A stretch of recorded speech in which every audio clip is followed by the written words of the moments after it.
We're joined now by Tennessee head coach Rick Barnes and student athletes Chaz Lanier, Zakai Ziegler, and Jemai Mashak.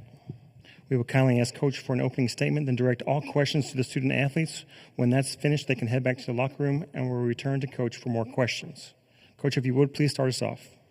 Yeah, just the utmost respect for Mick Cronin and his UCLA team. We knew coming in how hard they play and they take on his personality. We kept talking about that all day yesterday and today, and exactly the way the game started out, that's what we expected, just both teams really playing their hearts out, going after it. But really proud of our guys. I thought that, again, we stayed in there, did a better job rebounding tonight than we have in the last couple of weeks, and it's something that we needed, and just proud of our guys for getting that done. Questions for the student athletes? Here on the left, second row.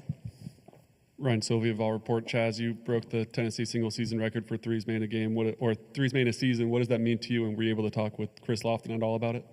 I mean, it's just a blessing to be in my position. I want to give all the glory to God because without him, I wouldn't be here. I haven't got a chance to talk to CeeLo yet, but hopefully I get to see him today. But, I mean, it's just a blessing. I want to shout out my teammates as well. They always setting good screens for me and passing the ball on the money for me. So without them, I wouldn't be making the shots. Third row on the right. Rob Lewis with VolQuest.com. Zakai, that last 3-4 minutes of the first half, how important was that, and how much momentum did you guys go into the locker room with after that? We went into the locker room with a lot of energy because we knew it was going to be a dogfight going into the game. We knew it was going to be a lot of ups and downs, but the last couple minutes of the first half, we had a lot of energy.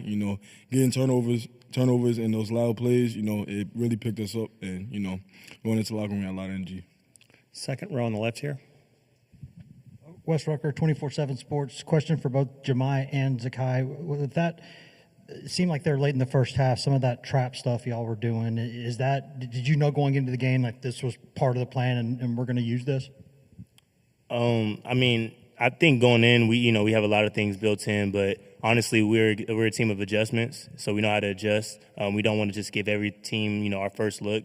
We see how the game's flowing. We see how they're handling the ball. We'll see if their passes are a little bit, long or short or whatever the case may be. But we're pretty good at adjusting to the situation, so it wasn't a planned thing. It's just you go out and do it, and you try to execute perfectly.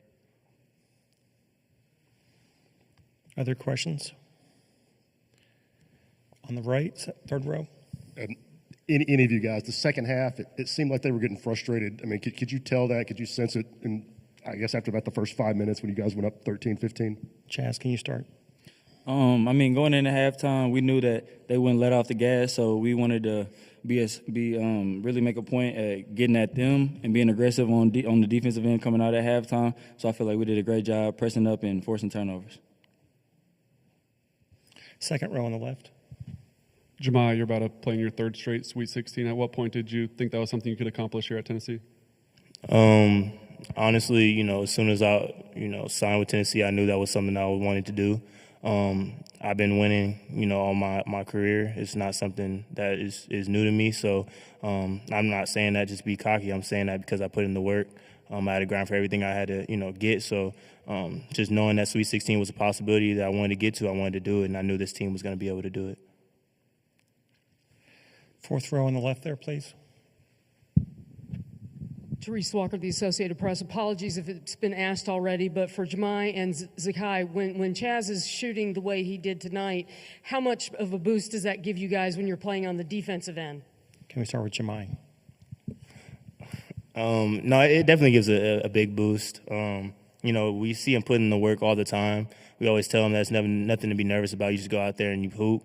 It's something that he's been doing for a long time, being able to shoot the basketball, and it definitely frees us up for, getting a lot of energy on the defensive end, trying to create turnovers. But when he's hot, you try to give him the basketball. It's kind of how you play. So I think we did a good job of doing that. And Sky? Yeah, well, we see that every single day in practice. He puts the work in. We expect him to take those shots, and I tell him every time he shoots the ball, I think it's going in. And if he misses, I want him to shoot the next one. So us getting our energy on defense, I feel like that really our offense doesn't really dictate our defense. Our defense is going to be there regardless. But when he's shooting the ball like that, it's just going to pick us up even more. Anything else? Thanks, guys. We appreciate your time. Thank you. You too. Questions for Coach? Second row here on the right, please. Hey, Rick, Ben Baby with ESPN. When you look at what Chaz has been able to do this weekend and really over the course of the season, what's probably been the most impressive thing about his game and kind of how he's performed for y'all this season? Well, probably the fact that he hasn't changed any approach coming into the tournament. You know, we've tried not to do that. You know, we understand what we're in the tournament. We understand that what this time of year is about. But he hasn't strayed away from his routine, what he needs to do. And last 3 weeks he's been very aggressive shooting the ball. But I think his focus is he's gotten so much better at paying attention to detail. But in terms of his personal psyche coming in, I thought it was something that he really embraced. It's something he dreamed about being a part of, and he came in. And if you know him, he's a pretty cool, calm guy. I think what he said, I think he really meant what he said about he gives all the glory to God. I think that when he's grounded in a way that, you know, it's not about him. He knows he's part of a good team, and he's willing to do whatever he needs to do to help this team. But he's just not selfish, and in his own way sets a great example. Second row on the left, please. Wes Rucker, 24/7 Sports. Rick, what did y'all see out there that made you kind of go to that trap there in the first half? It looked like it really kind of changed things. Well, you know, we have it, and sometimes we use it, sometimes we don't, depending on the game. But, you know, as what Shaq said was true, we're going to throw it out there and see how teams handle it. And if they don't, we stay with it. And, again, with them, they're such a well-coached team, and they really execute their sets. Our thought process was to, you know, try to get time off the clock so we didn't have to go down and grind it for, you know, 30 seconds. Just try to let them get down and get started with 18, 19 seconds on the clock. But we were able to turn them over a couple times, and which is something that, do you expect it? Not really. But just like at the end of the game, I mean, we didn't do a very good job taking care of the ball at the end. And obviously they're playing behind, and they can take a lot of chances. And but you know, we got them on the court where hot zone where we felt like we could get some traps, and came up, I think, with a couple of takeaways there. Third row here on the right. Coach, just talking, you guys gave up some size, but really battled inside, dominated on the glass. How big of a point of emphasis was that? Again, I look at what I'm looking at right here, and if I'm reading it right, really proud of Igor, 7 rebounds. Felix had 7. Cade had 5, I think. Or I can't tell if that's a 5 or a 6, but that's what we asked those guys to do. That's all we've talked about for 2 days is our post guys being effective to rebound the ball for us. Need to get extra possessions on the offensive end. Got to do it on the defensive end, and that was something that we've talked about, and we haven't done a great job the last couple of weeks with it. And but we were better with that tonight. Other than turning the ball over late. You know, we played really well against again an outstanding defensive team. That they're very handsy, but that was the big thought coming in, that we had to get production out of our frontline guys, and with their rebounding, they got it done for us. Question on the left, fourth row. Therese Walker, the Associated Press. Rick, apologies if you covered it in your opening statement, but to make a third straight Sweet 16, you know, obviously this team has talked about having big goals, but you have to take steps along the way. What does it mean to do this for the first time in program history? Well, again, I just thank God for all of us, him bringing us all together for one, because we've got half a new team sort of kind of this year, but it goes back to Zakai and Jemai, and certainly Jordan has become a part of that core group, and they knew coming in, and I'm glad a year ago that Cade got some time to play. But it goes back to leadership with our players. They deserve all the credit. They want to be coached.